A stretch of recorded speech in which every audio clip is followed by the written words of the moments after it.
Hi, I'm Natalie Diehl, and I'm so excited to be sharing with you one of my very favorite books, The Story of Ferdinand by Monroe Leaf.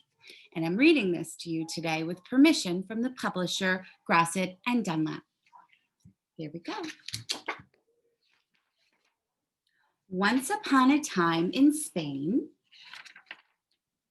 there was a little bull, and his name was Ferdinand. All the other little bulls he lived with would run and jump and butt their heads together. But not Ferdinand. He liked to just sit quietly and smell the flowers. He had a favorite spot out in the pasture under a cork tree. It was his favorite tree, and he would sit in its shade all day and smell the flowers. Sometimes his mother, who was a cow, would worry about him. She was afraid he would be lonesome all by himself. "Why don't you run and play with the other little bulls and skip and butt your head?" she would ask. But Ferdinand would just shake his head. "I like it better here where I can just sit quietly and smell the flowers." His mother saw that he was not lonesome, and because she was an understanding mother, even though she was a cow, she let him just sit there and be happy. As the years went by, Ferdinand grew and grew until he was very big and strong. All the other bulls who had grown up with him in the same pasture would fight each other all day. They would butt each other and stick each other with their horns. What they wanted most of all was to be picked to fight at the bullfights in Madrid. But not Ferdinand. He just liked to sit quietly under the cork tree and smell the flowers. One day, 5 men came in very funny hats to pick the biggest, fastest, roughest bull to fight in the bullfights in Madrid. All the other bulls ran around snorting and butting, leaping and jumping so the men would think that they were very strong and fierce and pick them. Ferdinand knew that they wouldn't pick him. He didn't care. So he went out to his favorite cork tree to sit down.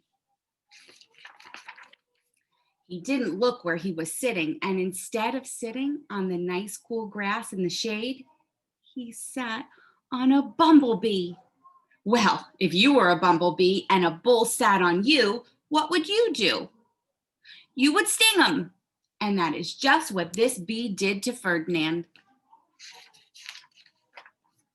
Wow, did it hurt!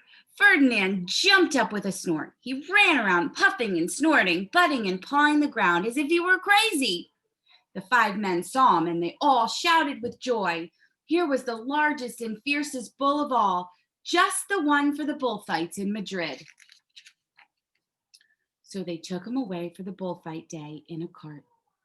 What a day it was! Flags were flying, bands were playing, and all the lovely ladies had flowers in their hair. They had a parade into the bull ring. First came the banderillos with long, sharp pins with ribbons on them to stick in the bull and make them mad.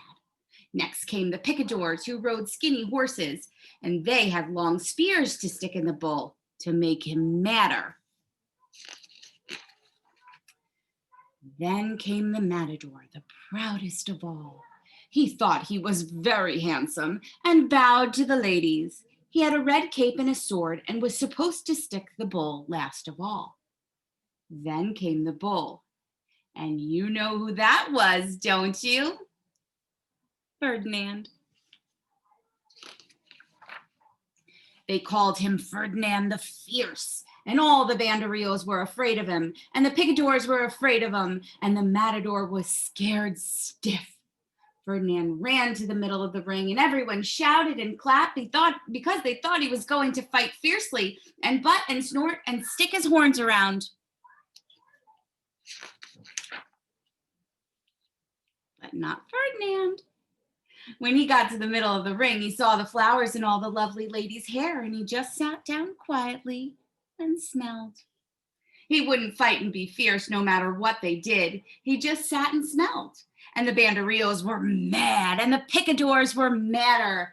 And the matador was so mad, he cried because he couldn't show off with his cape and sword. So they had to take Ferdinand home. And for all I know, he is sitting there still under his favorite cork tree, smelling the flowers just quietly. He is very happy. That's it. I hope you all have a very happy Thanksgiving.